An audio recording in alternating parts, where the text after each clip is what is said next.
और विनोद जी आपका।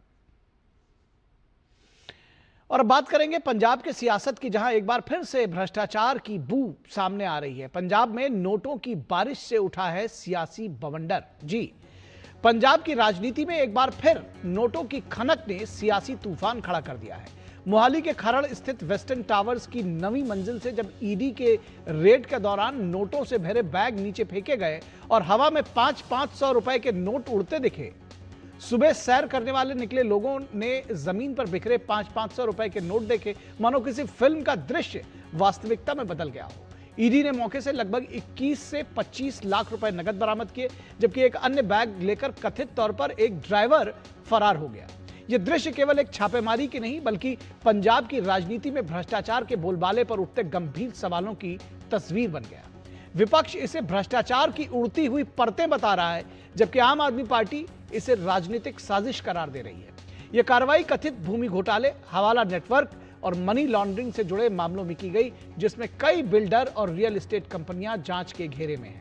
जांच के केंद्र में नितिन गोहिल का नाम सामने आया है, जिसे सत्ता के गलियारों से जुड़ा और मुख्यमंत्री कार्यालय के करीबी लोगों से संबंध रखने वाला बताया गया है। उसे सीधे तौर पर सीएम के ओएसडी का करीबी बताया जा रहा है। विपक्ष ने आरोप लगाया है कि पंजाब में दलाली और हवाला का समानांतर सिस्टम चल रहा है, जिसमें सत्ता से जुड़े लोग बिल्डरों से साठगांठ कर रहे हैं। अकाली दल और बीजेपी नेताओं ने सीधे तौर पर मुख्यमंत्री भगवंत मान के दफ्तर पर सवाल उठाते हुए कहा कि नोटों की यह बारिश भ्रष्टाचार की असली तस्वीर है। मुख्यमंत्री भगवंत मान ने पलटवार करते हुए कहा कि यह पुराना मामला है और उनकी सरकार का किसी अधिकारी से इसको लेकर कोई संबंध नहीं है। लेकिन विपक्ष ने सवाल उठाया कि अगर सरकार का कोई संबंध नहीं है तो सत्ता के करीबी लोगों के ठिकानों पर ही लगातार इस मामले को लेकर छापे क्यों पड़ रहे हैं। आम आदमी पार्टी, जो कभी खुद को ईमानदार राजनीति का प्रतीक बताती थी, अब लगातार भ्रष्टाचार, हवाला और वित्तीय अनियमितताओं के आरोपों से घिरती दिखाई दे रही है। दिल्ली के बाद अब पंजाब में भी आम आदमी पार्टी नेताओं और उनके करीबी लोगों पर केंद्रीय एजेंसियों की कार्रवाई ने पार्टी की छवि पर गहरे सवाल खड़े किए हैं। इसी राजनीतिक उथल पुथल के बीच राज्यसभा सांसद संदीप पाठक ने पंजाब हरियाणा हाईकोर्ट का रुख किया है और अपने खिलाफ दर्ज एफआईआर की जानकारी मांगी है। संदीप पाठक का कहना है कि उन्हें मीडिया रिपोर्ट से एफआईआर की जानकारी मिली, लेकिन अब तक ना तो कॉपी दी गई और ना ही आधिकारिक सूचना। इससे सियासी विवाद और तेज हो गया है। उधर ट्राइडेंट ग्रुप के चेयरमैन और राज्यसभा सांसद राजिंदर गुप्ता को हाईकोर्ट से राहत मिलने के बाद विपक्ष ये कह रहा है कि पंजाब में राजनीतिक बदले और एजेंसियों के इस्तेमाल की लड़ाई अब अदालतों तक पहुंच गई है। पंजाब की राजनीति इस वक्त आरोप प्रत्यारोप, ईडी रेड, हवाला, हाईकोर्ट और नोटों की उड़ती गड्डियों के बीच खड़ी हुई है। सवाल सिर्फ इतना नहीं है कि नोट किसके थे, बल्कि सवाल यह भी है कि क्या ईमानदार राजनीति का दावा अब पंजाब की सियासत में सबसे बड़ा राजनीतिक व्यंग बनता जा रहा है। यह सवाल पूछा जा रहा है। और पंजाब के सीएम भगवंत मान का कहना है कि ईडी की कोई भी रेड हुई जो उससे हमारा संबंध नहीं है।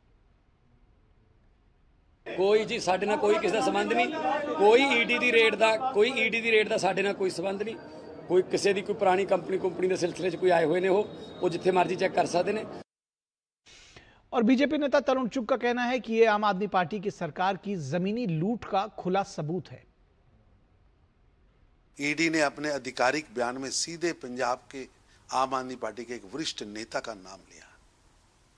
जमीन के फर्जी दस्तावेज, संदिग्ध सीएलयू, परियोजनाओं का उन्मूलन और राजनीतिक संरक्षण, ये केवल एक बिल्डर का मामला नहीं, आप सरकार की जमीन लूट का पर्दाफाश है। और बीजेपी नेता प्रताप बाजपा का कहना है कि आप सरकार कट्टर बेईमान सरकार है।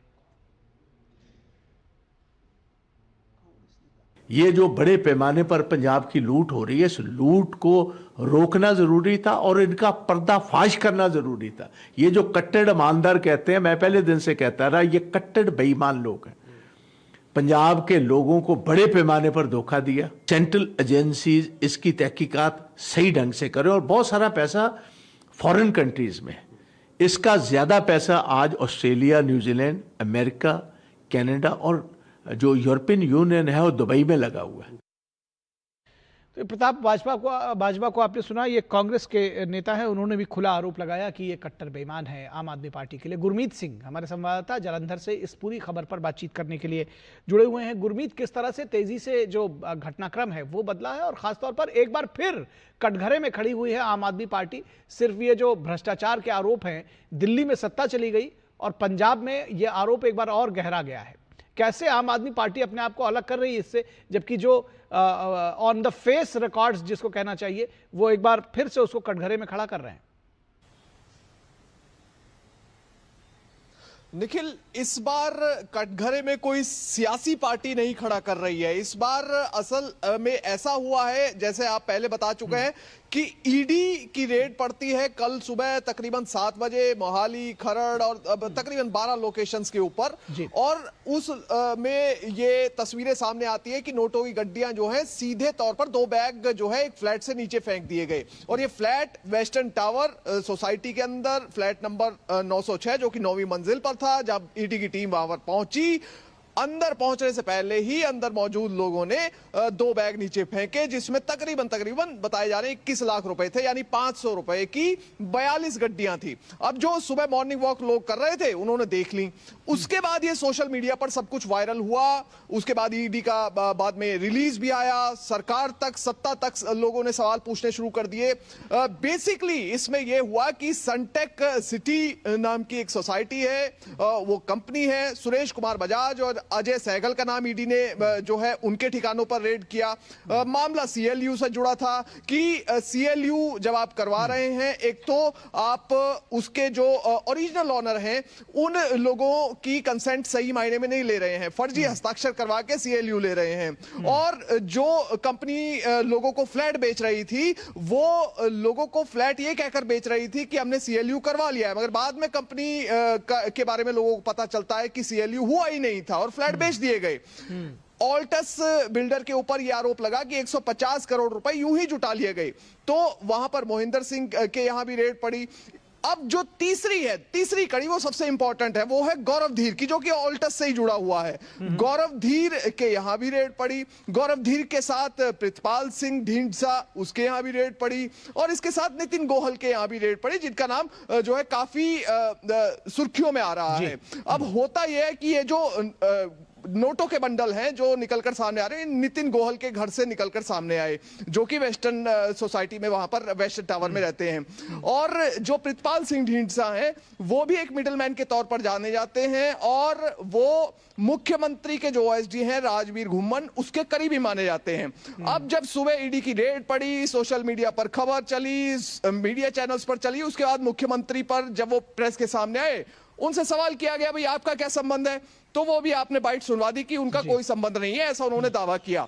मगर शाम होते होते ईडी की जो रिलीज आई, उसमें सीधे तौर पर आम आदमी पार्टी के मंत्री अमन अरोड़ा का नाम आया, और गौरव धीर को लिंक किया गया अमन अरोड़ा से कि वो उनके क्लोज हैं। और अमन अरोड़ा ये वो शख्स हैं जो कि आम आदमी पार्टी में लगभग आप मानिए कि तीसरे नंबर की भूमिका पंजाब में रखते हैं। वो आम आदमी पार्टी के अध्यक्ष हैं, पंजाब में मंत्री हैं और एक बहुत इंपॉर्टेंट फिगर हैं। अमन अरोड़ा का नाम सामने आने के बाद आज वो भी मीडिया के सामने आ गए, उन्होंने भी कह दिया कि मेरा कोई लेना देना इससे नहीं है। मगर यहां पर 2-3 बड़े सवाल हैं, और एक वैलिड क्वेश्चन यहां पर बिक्रम सिंह मजीठिया, जो कि श्रोमणी अकाली दल के नेता हैं, उन्होंने खड़ा किया और बड़ा आरोप लगाया है। उन्होंने कहा है कि जब फरवरी के महीने में मुख्यमंत्री भगवंत मान नेचुरोपैथी का ट्रीटमेंट लेने के लिए, इसी प्रोग्राम में हमने उस नेचुरोपैथी ट्रीटमेंट की भी बात की थी, बेंगलुरु जब वो गए थे, तो उस समय प्रितपाल सिंह ढींढसा और ये नितिन गोयल, जिसके बारे में मुख्यमंत्री कह रहे हैं कि मेरा उनसे कोई लिंक नहीं है, वो हर समय हर जगह मुख्यमंत्री के साथ वहां पर मौजूद थे, और वापसी में मुख्यमंत्री के साथ उन्हीं की फ्लाइट में वो वापस चंडीगढ़ भी आए हैं। तो इस तरह के आरोप सीधे तौर पर मुख्यमंत्री पर लग रहे हैं, और ये सवाल पूछे जाएंगे, बिल्कुल ये वैलिड सवाल है। ये आरोप लगने के बाद कोई स्पष्टीकरण ना तो मुख्यमंत्री का आया है ना सरकार का आया है। जी बिल्कुल, ना स्पष्टीकरण आया, ना मुख्यमंत्री का, ना सरकार का। और ये जो वैलिड सवाल है ये पूछे जाएंगे कि आपके साथ साये की तरह लगे रहे कभी, और अब आप कह दें कि हम उनको जानते नहीं, तो ऐसा तो चलता नहीं है। और अगर आप हो सकता है कुछ कहे भी, लेकिन जनता कम से कम इन बातों को मानती नहीं है। बहुत शुक्रिया गुरमीत इस तमाम बातचीत के लिए।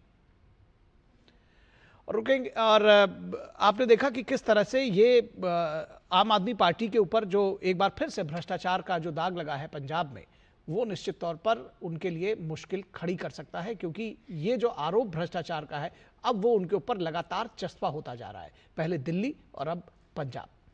इस वक्त में बस इतना ही, इजाजत दीजिए, नमस्कार।